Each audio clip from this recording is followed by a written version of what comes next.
alien sent from outer space, that's who I be. Welcome, aliens. MJbaker here, and another amazing episode of the Alien Nation show. And I am super excited because this person does not even know it, but I am a super fan of them.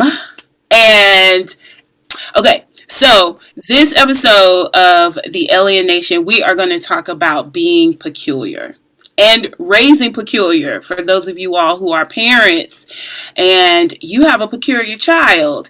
Our special guest is Miss Nyeta Chesson. How you doing, Nyeta? How are you, MJ? I'm well. Thank you for asking. How are you? I'm good. And I'm so excited to have you here. So I have this, I love you. And I mean it in the sense of like, number one, you're gorgeous.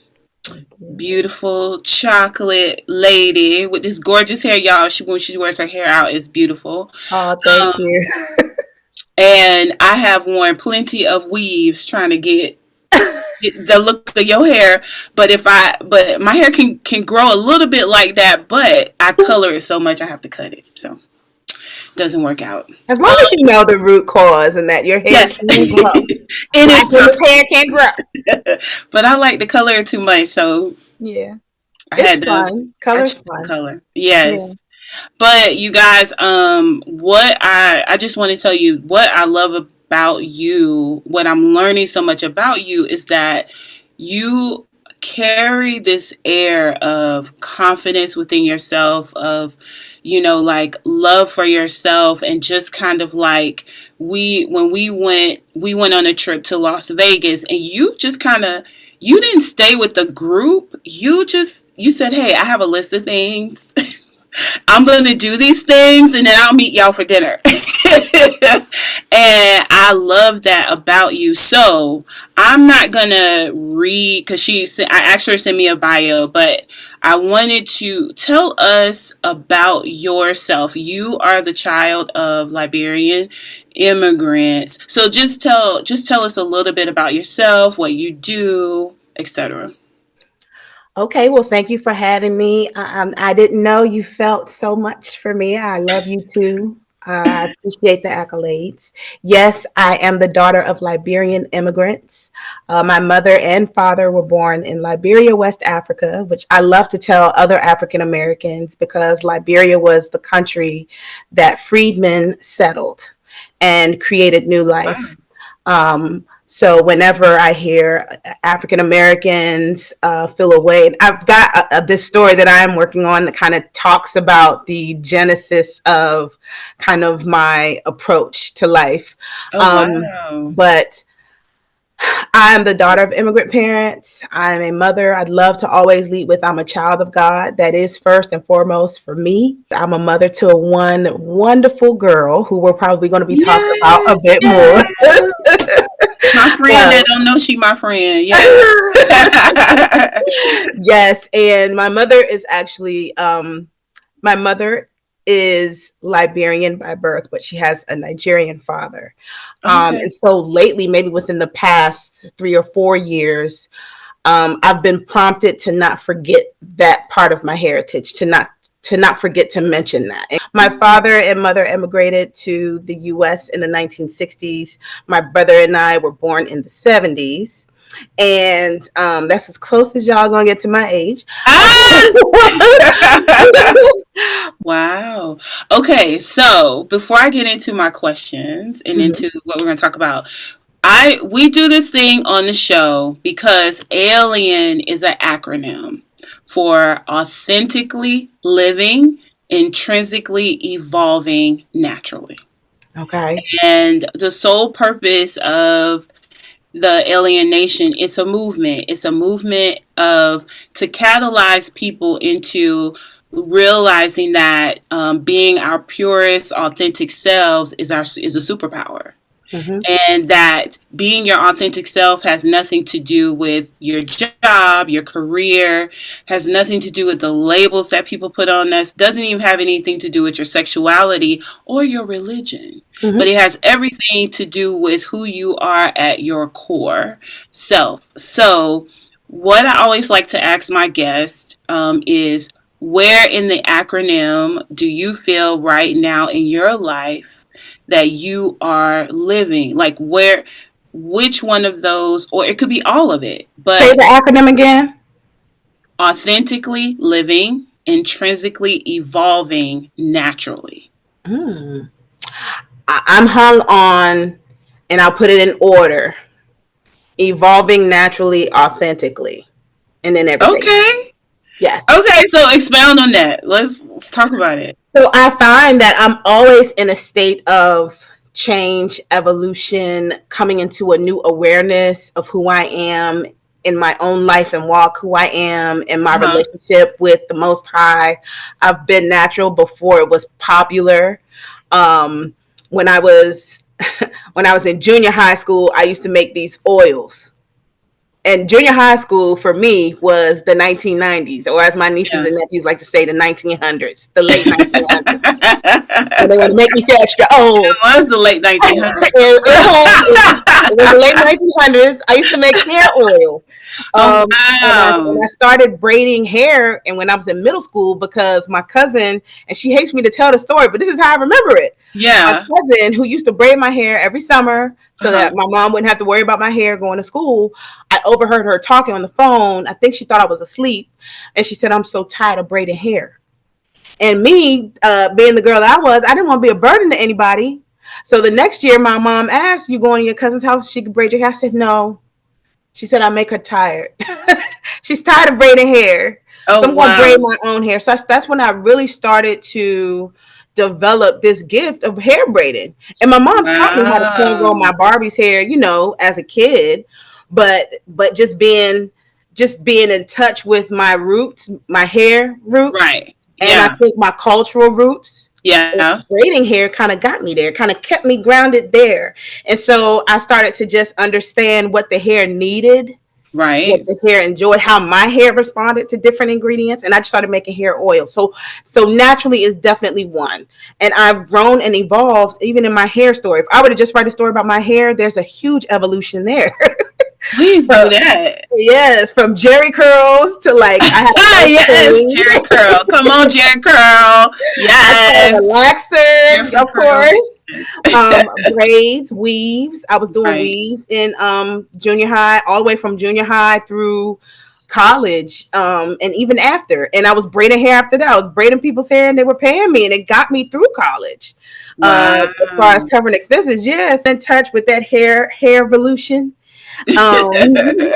And naturally, and being in love with my natural self when it wasn't popular. And my father would ask me, like, what are you now, revolutionary? You a revolutionary woman now? Eh? He would always say that. I'd be like, no, no, no, I'm not Yes. here I don't want to start anything. I just Right. love what black hair does, and I love what my Wow. hair does. And that was before it was popular. So I think I was in the era of the Soulquarians. So the Uh-huh. Roots, Erica Badu, Jill Yes. Scott, like that was me. I was at all the shows, Listen. um, with my incense. No, I'm playing. But I was into it because I felt Yeah. I felt at home there, like in a natural, very natural way. So yes, and then I cut all my hair off, and I was in there. I'm not my hair. So Wow. that was the evolution, even of hair. And then Yeah. authenticity, I think I've always kind of grounded myself there because no matter what, I want to be who I am. Right. And people love it. So thank you Right. for that. Or people don't. And I've run into people who Right. don't. It's They just rather not have anything to do with me. And yes. that's okay too. Yeah.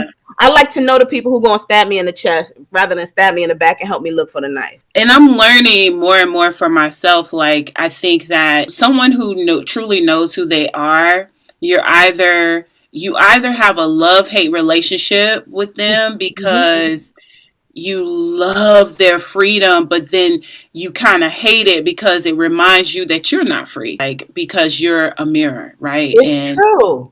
Yeah, and I think if I would have met you, I would be like, oh, I don't like her, but only because I was not walking into who I authentically am as a person. Yeah. So I totally, and I think that's why I gravitated to you secretly. And like Okay. when we were in Vegas, when you came into the Castle One and you were chilling on the couch and you was just by yourself. And I think you said, I'm finna take a nap. We all talking and chit chat and I love that the independence of, you know what I mean? I was like, oh, I dig this girl.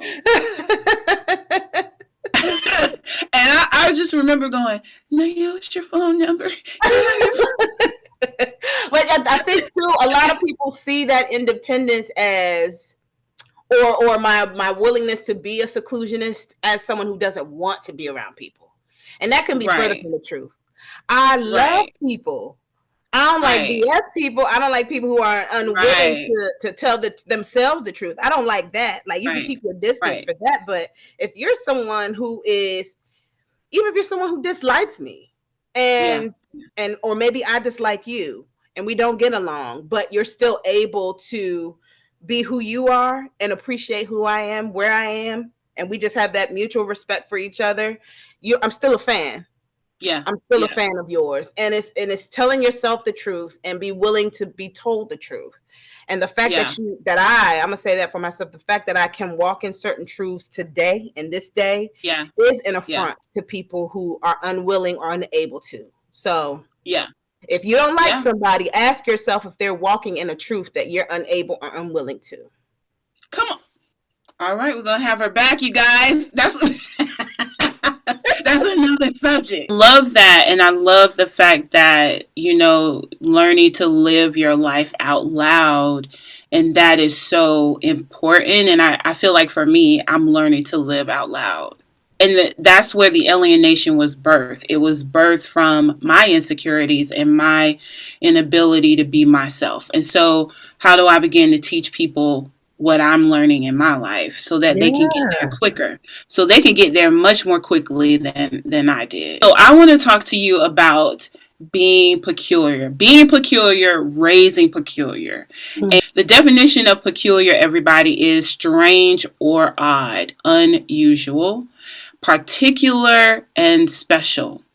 So growing up, I don't know about you, when I heard people talk about being peculiar, Mhm. I it was in a negative connotation, like, oh, she's a peculiar child, Mhm. and so you would take that as, oh, I'm lacking something or there's something wrong with me.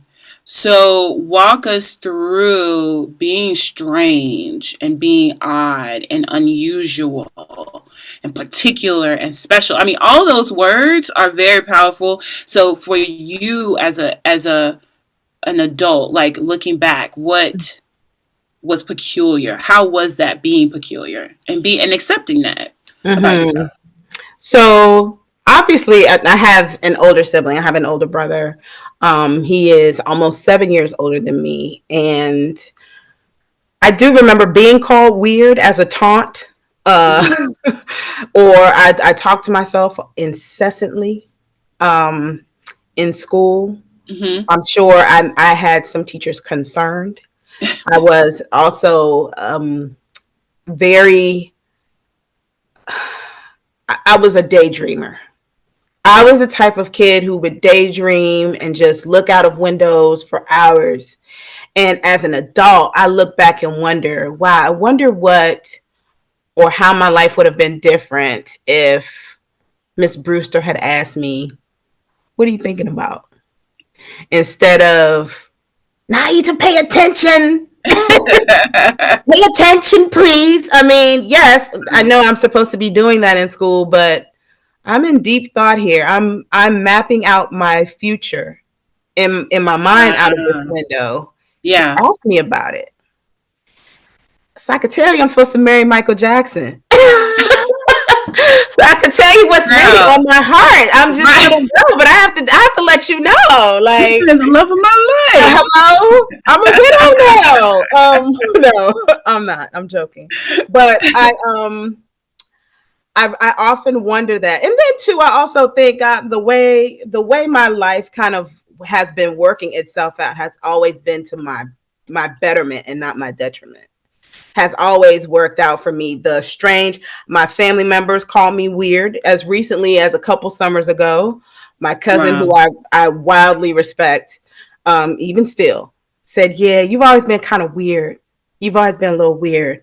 And I don't know if it was said in love, but I took it like, oh, okay, that's great.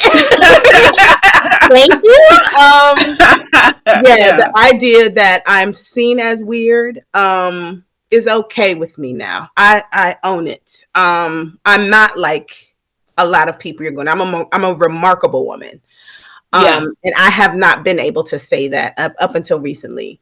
To really see that in order for me to, because I obviously desire to couple, be a part of a couple eventually, but I realize that whomever I couple myself with has to also be remarkable. And so it's going to take a little time. Like I can't just rush that. And I've also learned to stop rushing things, stop putting my hand in things when I want them to work a certain way and just be like, okay, I'm gonna do my best. I'm gonna be my best me. Right now is to be the best me, be the best mom, be the best daughter that I can be, right? Be the best child that I can be, and the best servant leader that I can be. Yeah. And as long as I'm the best at those things, I will take my weird any day. Yeah. And the seclusionist part, I feel like I have to do almost like because I'm a thinker. Some may call it still daydreaming, but because today I know it to be a visualist. I visualize, I see things here, right, and then after I see them, they happen, they work, or something happens, Right. and I'm Right. able to point back to, okay, I saw this thing, Hmm. and this is how it's going to work out. You're okay, or maybe try this so that you can avoid what you saw. Uh, Right. so yeah, I use those things, and I recognize those things in my child. The same things that teachers complained about me, they complaining about her. And so instead of coming from a place of authoritarianism where Uh-huh. you're going to listen and do what I tell her, okay, during this time, focus on this. After that, sing to yourself, go run, jump, skip, twirl. I tell her that. I was Right. never told that. I'm a daughter of African parents. You're going to learn your book. That's what I was told. Learn your book. Right. And oh, just real quick, just to your point, because I think Yeah. it's so important. You okay.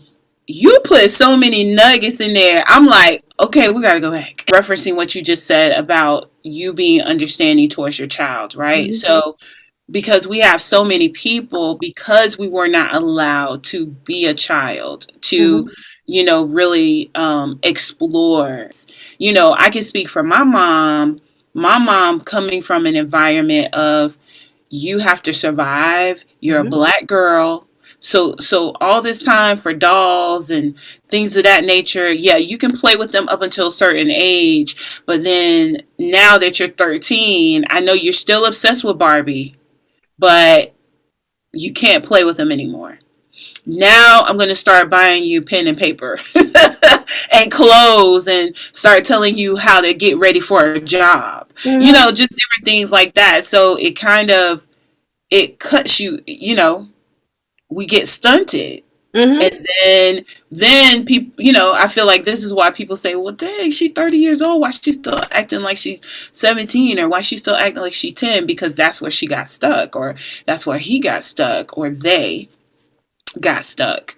And and then we can't evolve, mentally, Yep. into a certain place. Yep. Now, I want to go back to, because you talked about how you just got to a place where you accepted being called weird, Yeah. and now you view it as a compliment versus something negative. Mm-hmm. What When you viewed it as something negative, what were some things that you're comfortable with sharing that you found yourself falling into as a result of not accepting it, as a Mm-hmm. result of not accepting who you are? Me being unwilling to accept who I was forced me to look for acceptance from people. Mm-hmm. Um, so I would, as a kid, I was impressionable. I wanted to be cool. First, I wanted to be like my brother. Then I wanted Mm-hmm. to be like one of the popular girls. Um, I was teased a bit for a season when I was younger, like not only by him but by people in school. Mm-hmm. A small phase of bullying, got out of that. Um, Fortunately, I never became the bully. I know a lot of people who bully become or were once bullied, excuse me. That was not my story, thankfully. But just wanting to be cool, wanting to be one of the girls who were it. Um, and then I would say even in high school, I started to move out of that and just be like, I'm just gonna try everything. I was gonna do everything. And I love music always. Vocal performance was kind of something I was thrusted into.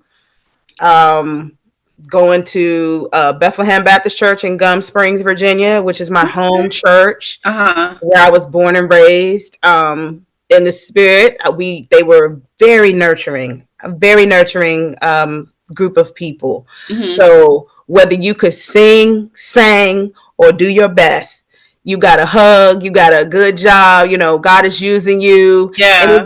it nurtured and grew you, and you learn to find identity in, I should say in God, but no, you learn to find identity in what God did through you. Right. You find identity in, okay, I can act, I can sing, or I can dance. And Right. so you kind of put that cloak on and you take that out into your school or into your community theater or your community center. Wherever you go, you kind of learn to pull from those things that brought you comfort, that gave you nourishment, nurturing, like I did. And Yeah. so it moved out of wanting to be accepted by people who meant me no well to being accepted by a gift. Accept me because I can sing. Accept Right. me because I can act, I can speak, or I'm funny naturally. And Right. even if sometimes those gifts come out of a place of trauma, like my humor kind of comes Right. from a place of seeing sadness around me and wanting it to go away. So I tell a joke or I'll imitate somebody and be really funny, and you'll laugh and you won't be sad anymore. Right. And it took me a while to kind of learn that. So yeah, that's So that acceptance thing. accept let me tell you, acceptance is such a big deal because I know for even for myself, Mm-hmm. I have dealt with acceptance all most of my life. So I started asking my brothers and sisters, what was I like as a kid? What was I like? And they would say, well, you were always like nuts. Like you were always like my brother, one of my brothers said, you came out the womb, I feel like acting and singing and doing different things. And I was like, I don't remember that girl. Like just having to but what I realized is when I went to school and kids started saying, well, you're fat, Mm-hmm. you got buck teeth, and you're still doing this, doing that. And so you have all this negativity coming at you. And so I started believing that. And I started believing what these people were saying about me. And Mm-hmm. so in believing what people were saying about me, so anything good, I didn't remember it. I buried it. Mm. And so over the past 2 years, I've been Yep. I had a resurrection service a couple months ago. Like, Mm-hmm. you know what I mean? It's like that reconciling myself to myself and Mm-hmm. understanding that value and the importance of who I am and that, I'm a value. And it's sometimes you pulling, when you're doing the digging, you find what turned you or what Yes. silenced you. Right. And whenever those memories come back to me, I speak to them.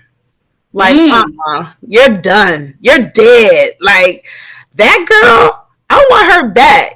I want that Yes. little girl back. So she's here now, and I may Yes. play with Barbies at however old I am, but Yes. now I'm gonna elevate my experience with Barbie. I'm gonna dress like her, or Right. I'm going to dress other people like That's her, or I'm beautiful. going to create images of her or the type of Barbie I want to see. Plug plug, which me Yes. and my daughter have been doing. So Yay. yeah, it's been I fun. love I love that. And that's so powerful what you just said. Hmm. Because the elevation of the little girl or the little boy or the little them and they, right? Yep. The elevation of that is saying, okay, now I'm going to take that thing that I loved Hmm. and I'm going to elevate it. And what does that look like exactly? I think that's very powerful. And you need to bottle that because it is so important, for us. Like for me, I always love the color pink. And Hmm. I was thinking to myself, and I stopped liking the color pink because, um, you know, I got an impression from my mother that it was childish, right? But and here's the thing: my mother would just be like, "Pink again, pink again. You don't like nothing else. You don't like nothing else." And I would be like, "No, I just want my whole room pink. I just want it pink." And as an adult, now I don't want a whole pink room, Yeah. but I want my hair pink. Hmm. I want my lips pink. I got pink tennis shoes. If I could have pink, gold, and white tennis shoes, just all bright colors, just give them all to me. Give me the whole rainbow. And you know what I'm saying? I would have that. And so I get it because it's elevated now. It's Hmm. not okay, I have to have my whole room pink and different things. It's morphed into something different. Yes. And I think that's so powerful. And be open to that morphing. Be open to, okay, I'm going to try this now with my Mhm. favorite childhood experience. I'm going to Yeah. take this. I'm going to do it like this now. You know? Yeah. Because I you're good at a lot of things, right. right? Mhm. So use your creativity to combine what it is you love with what it is you love to do.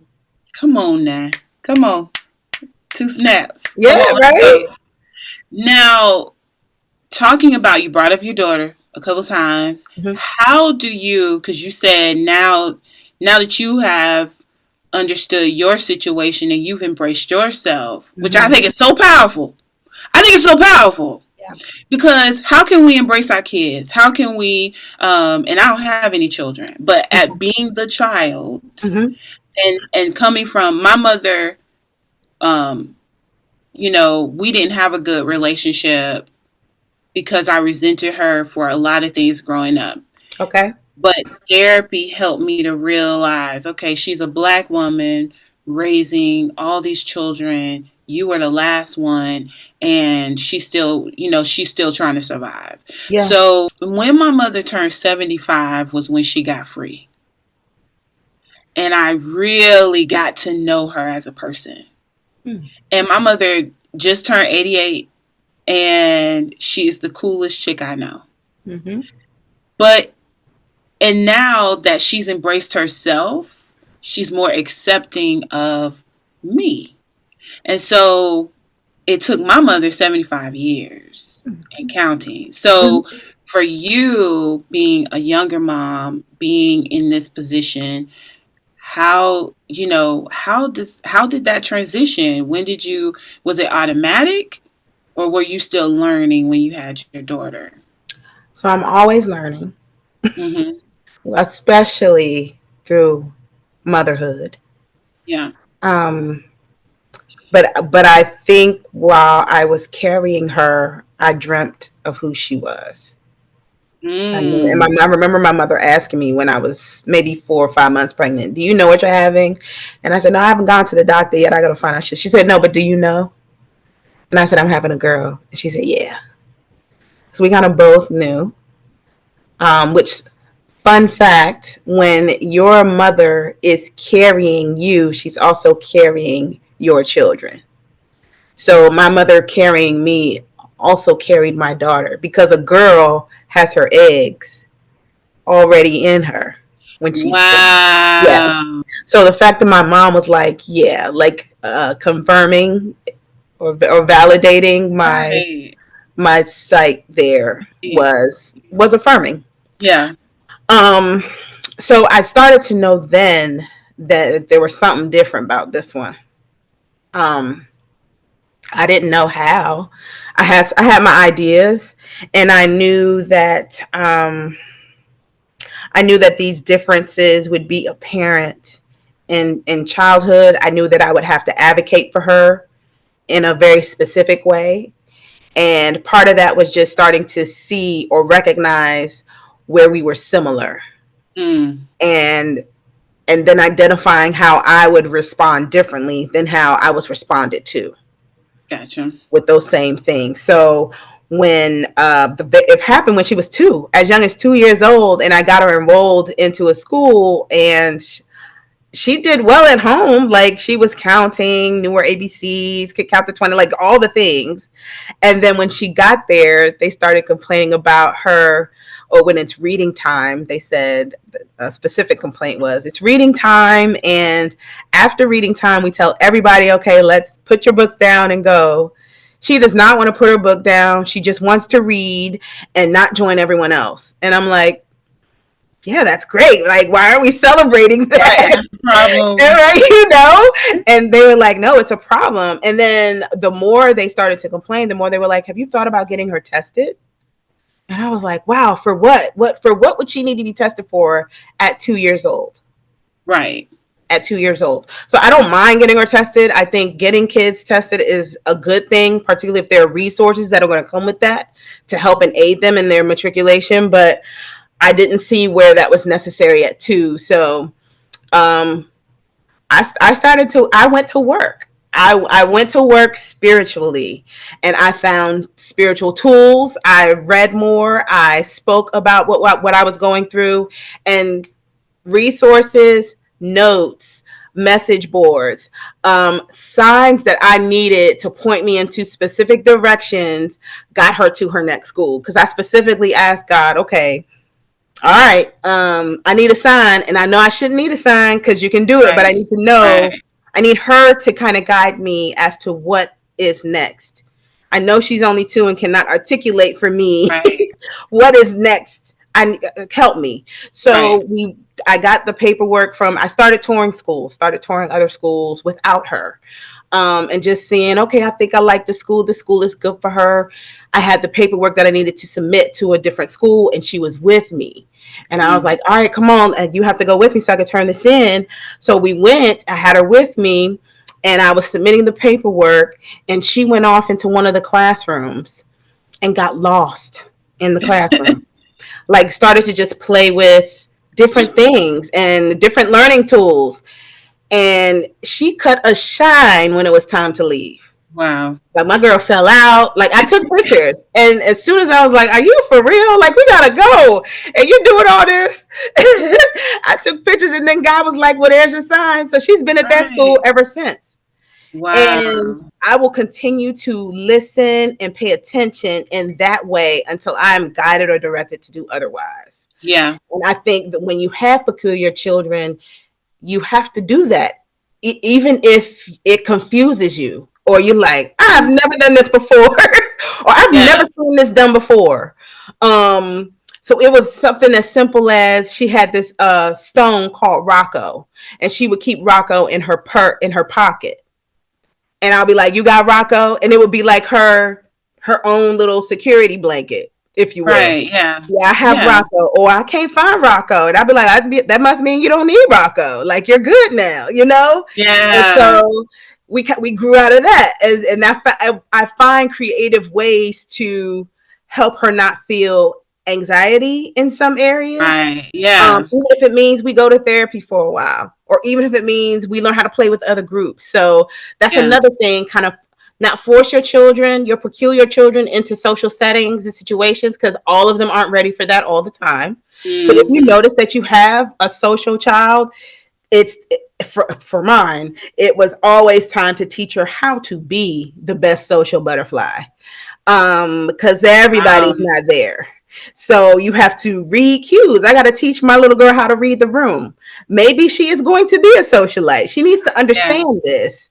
Or maybe, right. and I've always said she's going to be a powerful woman of God. I know that. I Yeah, don't know how. It might be on somebody's silver screen. It might be speaking for someone. She could be an yeah, ambassador for some place. She's going to be powerful. And so I just need to teach her the things that I see powerful people doing, and I right. see how powerful people thrive. I want her to know that. And I Yeah, may not be that. yeah, So it's about looking and seeing who else has the qualities that I believe she's supposed to have, or that I believe she's telling me she needs to have.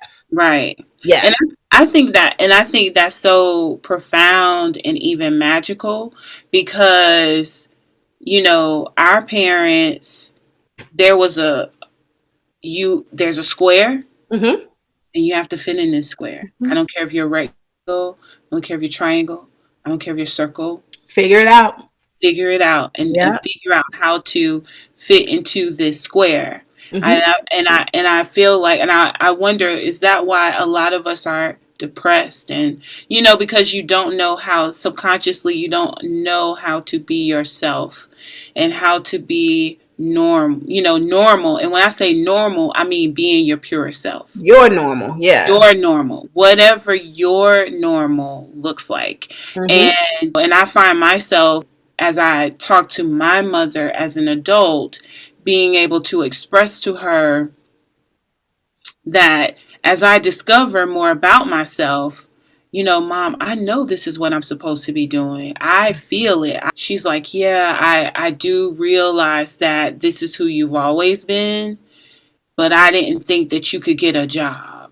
Mm. I was so focused on preparing you for the rough parts of life Yeah. that she never prepared me for the good. But do you get the value in knowing how to cope with the rough parts from those lessons that your I mom do, gave cause baby, let me tell you something. Push come to shove, you? even Mm-hmm. if I got to get on a pole, I'm gonna figure it out. It's gonna come to me.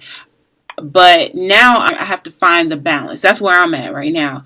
Is the balance of how do I completely and totally be myself and thrive versus survive. Thrive, which Mm-hmm. means I'm living in this life. I'm manifesting. I am moving. Mm-hmm. I'm not I'm not always on guard. And Mm-hmm. that's where I'm at. And I love how you allow your daughter even with a pet rock, which Mary would have been like, girl, if you don't throw that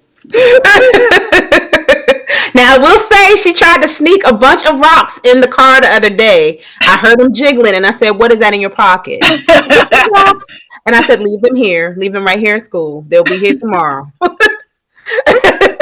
So there are limitations, and she needs to understand boundaries. Like, regardless of if you have a peculiar child or not, kids right. love boundaries. Kids love discipline. They know they will never tell you that they do, but we do Right. love that. Even we Yeah. love to know that, right? The kid in Yes. us. Yeah. I need to know how far I can go. So I'm gonna test you. Yeah. I'm gonna test these limits. You showed me this picture of her. Mm-hmm. What she had a swimsuit on. She had her Yeah. skull, her hat, her swim Yep. cap on. She Yep. had goggles on, and she was reading about with some, I think, flip or some swim shoes or Yeah. something. She was ready for the pool, but she didn't want to go to the pool. Yeah. She wanted to read a book, Yes. And and it was. I have to deal with. Hmm. I have to deal with indoctrinators a specific way. yeah, And I use that word very strategically because a mhm, lot of teachers, a lot of people in education are already indoctrinated, and they yeah, want our children to fall in line a specific way. right, And I'm here to buck that. If you're doing that to yeah, my child, I'm here to buck that. right, If anybody sees this, you're going to deal with my child. If you want her to fit into a box, I'm bucking you. no, Off the just break. no, Yeah. And so that picture was sent to me by her teacher. And I don't yeah, know if it was to tattle on her, to demonstrate that she's not doing, or look how she's dressed. doing this. This is not in code or uniform. And Right. she wasn't bothering anybody. She wasn't talking to anyone. She had on her swimsuit, goggles, swim cap with her pants over her swimsuit. Yeah. And she was reading her book. She was doing her work. And so my response to that was, so glad to see her doing her work. You probably want me to call the school and say, if you don't go put your Right. clothes on, you want me to do that. And I'm not. And I'm never going to do that. Yeah. Because she's not hurting a soul. She's being herself. And when I Yeah. talked to her later that night, I said, Kinsley, did you know that this picture was sent to me? No. Always know you're being watched. That is the lesson we learned that day. Yeah. Not dress a certain way, not do things that fall in line with instruction. Know that you're always big. Somebody is always watching you. And you Yep. need to know that as a Black woman in America. That's just it. You may not like it. Like when I tell people I'm raising a Black woman who just so happens to be 7, that is my truth. I Yeah. stand in that. And I'm giving her the tools now. You're in America. Right. And racism is what it is in America. It is the American pie. I'm going to serve you a slice every so often so that you know it when it happens to Right. you and Right. you know how to combat it. You are always being watched, whether they laughing at you or Right. loving you. I think that's beautiful to still say, hold on to your identity, but here's the truth of what being yourself can cost you, and not in a and yeah, it's not a negative thing. It's because it's not about you. It's what that other person is Mm-hmm. putting on you, Mm-hmm. and different things like that. And I could go into the racism bucket too because it's a man made concept, Yeah. people who are insecure about themselves, and Yes. really racism is based off capitalism. and so Hmm. how how can we make more money? Well, we're going to divide the people, and we're going to make this person feel like they're better than this person so that we can make more money, Hmm. which is overall sad. But we're going to get into that because this is about being peculiar and That's raising. quite a theory. I'm going to have to look into that. Yeah.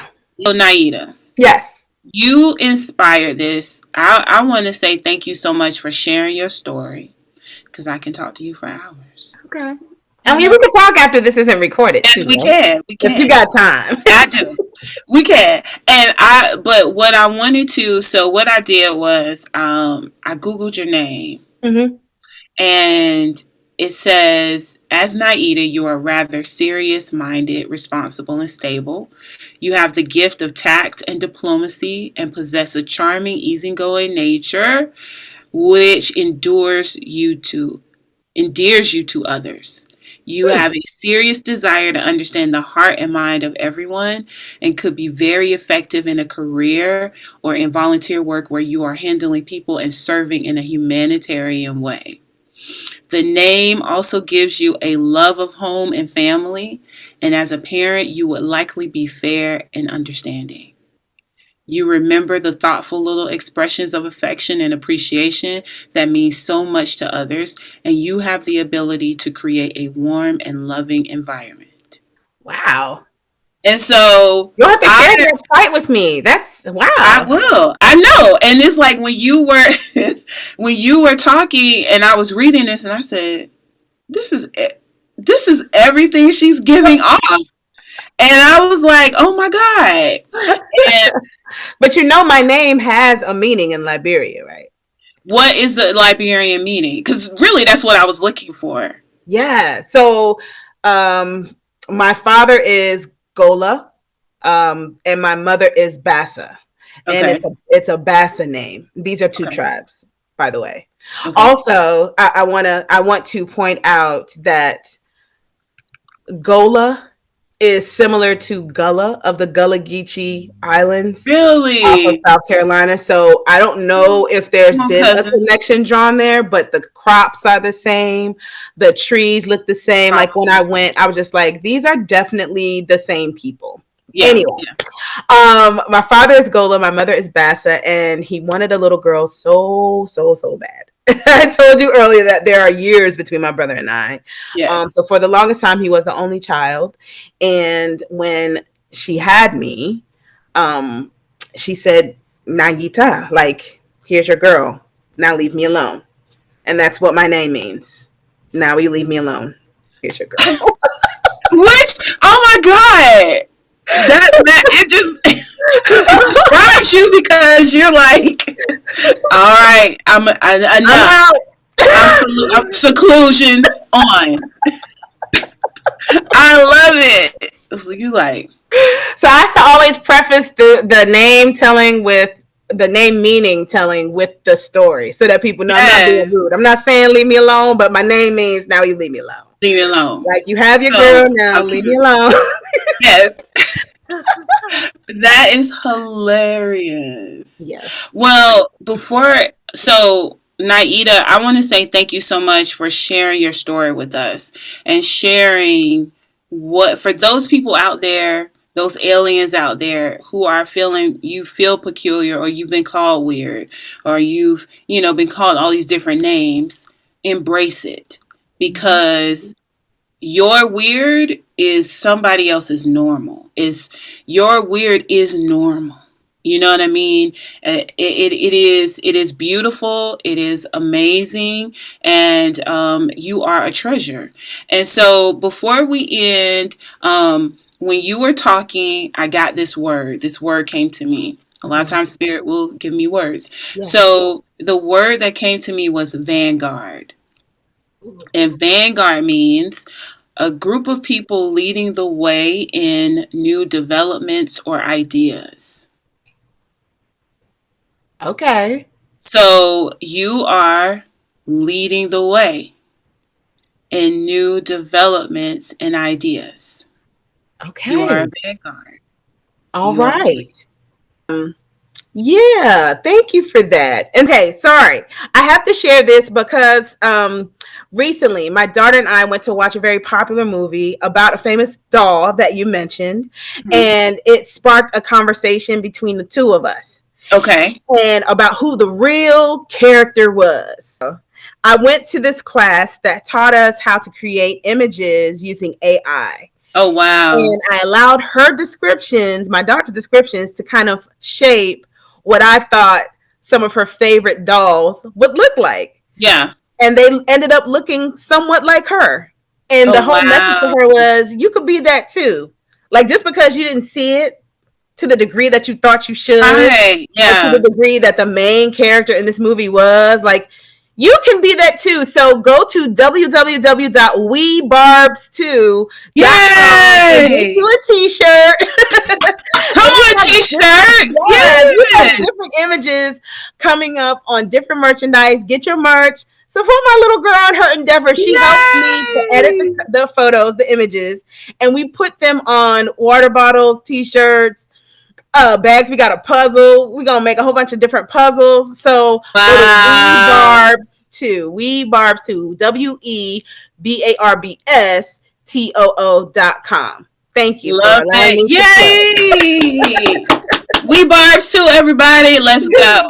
Thank you for this interview. Yes, this was so great, and I really appreciate you for joining the Alien Nation. I really want to have you back because there are a lot of nuggets you dropped that I'm like, oh, I want to go deeper with that Mm-hmm. and get more of an understanding. And even when we have our personal conversations, it's like you're Mm-hmm. so intelligent, so smart, and I feel like there's so many people who need to know what you're visualizing, what is on that Mm. brain of yours, and what you're talking about, especially on your Instagram. So tell people where they can find you, where especially these lives. And guys, she's really funny, especially when she's talking about world news. It's hilarious. It to me it's better. It's better than I don't even watch the news, but I will watch Nyeta Chesson news. Okay. So you can find me on Instagram and TikTok at Nyeta Chesson, NYETA CHESSON on Instagram, and the same on TikTok.